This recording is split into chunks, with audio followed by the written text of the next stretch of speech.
Hi mga ate! So, welcome to my TikTok and for today's video is let's get ready with me. Ano daw? So, habang nagme-makeup ako, tell me about yourself. Ganun lang ang effect. Diba? First is, linisin muna natin yung face natin using this Salitec Hydration Micellar Water. By the way, my full name is James Andrew F. De Los Santos, 21 years old stoner from Cabinti, Laguna. So, bale, 21 years old na po ako at nabubuhay dito sa Charis. Nakatira ako dito sa Cabinti, Laguna. From the ecotourism, eventful adventure, and pulse capital of Laguna. Kasalukuyan po ako ngayong pumapasok sa Laguna State Polytechnic University, Santa Cruz Campus, na kumukuha ng kursong Bachelor of Science in Tourism Management. At ako po ngayon ay kasalukuyang 4th year college na. Ganon!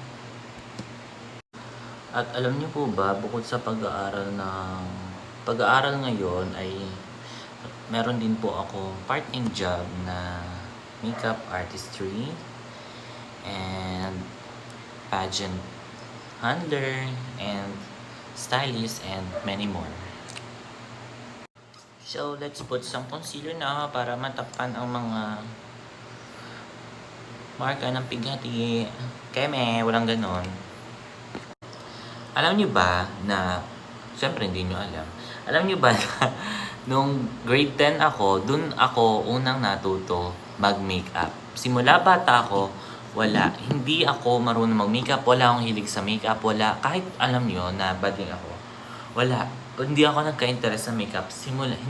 Nung nag-grade 10 lang ako, dun lang pumasok sa isipan ko dahil meron kaming subject na cosmetology at ang teacher namin ay si Miss Ersa Ulep. Hi, Miss Ersa Ulep. Shoutout sa iyo. And sa murang edad, natutunan kong gawin ang negosyong pag-makeup dahil sa talent na pinagkaloob sa akin. Charis. Siyempre, ginawa ko na ring negosyo to dahil alam ko na may malaking maitulong to sa akin. Hindi lang sa akin, pati na rin sa aking pamilya. Pinagsabay ko ang aking pag-aaral and pag-makeup. Kapag may mga times na wala akong pasok, kumukuha ako ng bookings mula sa mga client and nagsaservice ako ng makeup and hanggang ngayon, ito pa rin ang aking pangkabuhayan at sa tingin ko, ipupurso ko tong aking makeup artistry dahil alam ko na may malaking epekto to sa akin. Sobrang laki at thankful ako na binigyan ako ng Panginoon ng talent na ito dahil alam ko na may magandang may idolo to sa akin.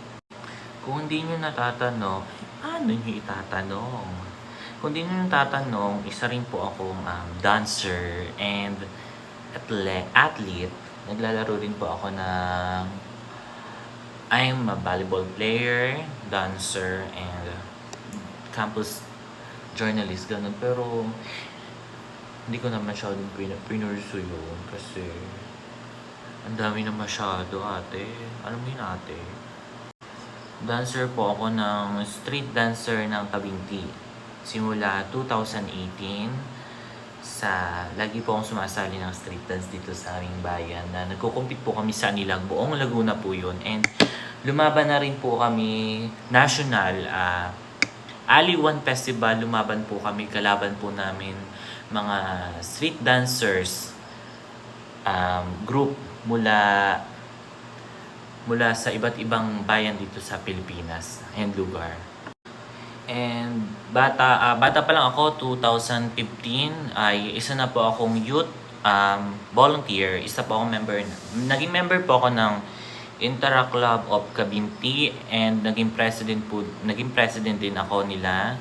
And nung sa term ko, ang dami naming nakuha awards noon mula sa district. Naging most outstanding Interact Club kami sa buong District 3820.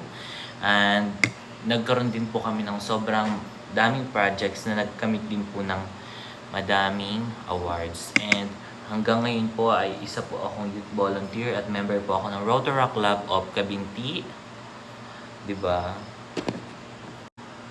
Alam niyo po ba kung bakit kumuha ko ng tourism? Kasi sobrang na-amaze ako sa bahay ng aking sinilangan dito sa Cabinti, Laguna. Kung dito kayo mapapatira, amazing. Amazing, amazing, amazing. Alam ko kasi na may matutulong ako sa bayan ko pagdating ng panahon, kaya kumuha ako ng, ay napakapal na, blush. Tourism.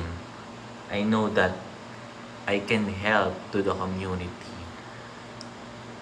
Ang daming tao na natutuwa sa Manila, pero sobrang matutuwa ka rin sa Cabinti.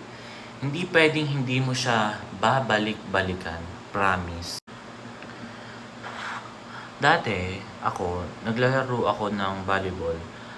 Simula elementary hanggang high school, naglalaro ako ng volleyball.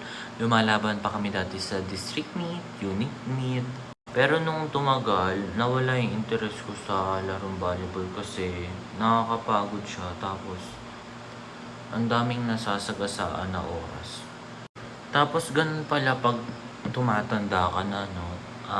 Nagkakaroon ka talaga ng mga priorities mo. Tapos, kung alam mo yung isang bagay, hindi ka mag-grow doon, ile-let go mo na lang. Kasi ako, nung simula nung makilala ko tong makeup artistry, wala na. Dito na talaga ako nag-focus kasi alam ko na mag-i-improve ako at dito ako mag-grow sa pag-makeup.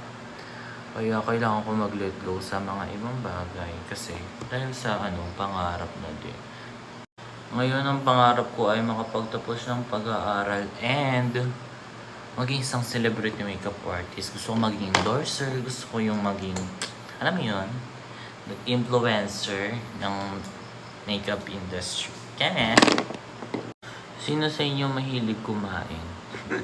Biglang tinanong kasi ako sobrang hilig kong kumain ako. Kung alam niyo lang, kaya ko mag-unli wings, kaya kong mag-samgyupsal, unli. Diyos ko, mga favorite ko. Spaghetti, pasta, chicken.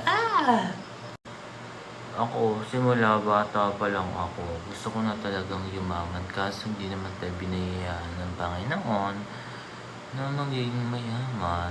Dahil gusto niya tayo ma-challenge. So, kailangan natin magporsige. Ang mga magulang ko ay hindi rin naman binayaan ng ganong oportunidad. Kasi ang tatay ko ay isang magsasaka at ang nanay ko ay isang OFW.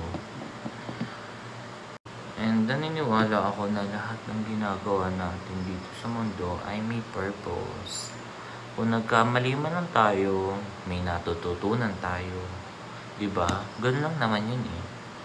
We learn from our daw? So, hindi na tayo sa last part ng ating programa. Ano daw? Nakikilay na lang ako and thank you so much sa lahat na pakikinig nyo and sana nakilala nyo ako.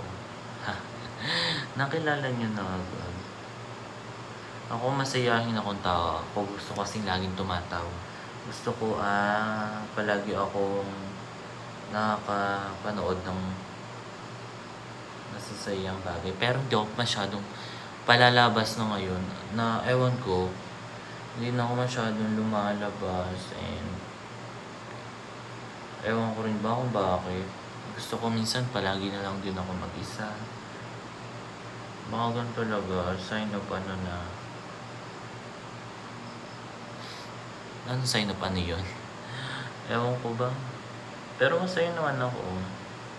Okay din sa akin pag mag-isa ako. Hindi naman ako nalulungkot. Parang normal lang sa akin. Ay! Naging plakado siya, Mars. Bakit naman ganun? Ang ganda nitong strokes. Ito, favorite. Ang daming favorite nitong lash. Diba? Ako nung pandemic, lagi ako nagme-makeup eh. Bye-bye! Thank you so much. Love you all.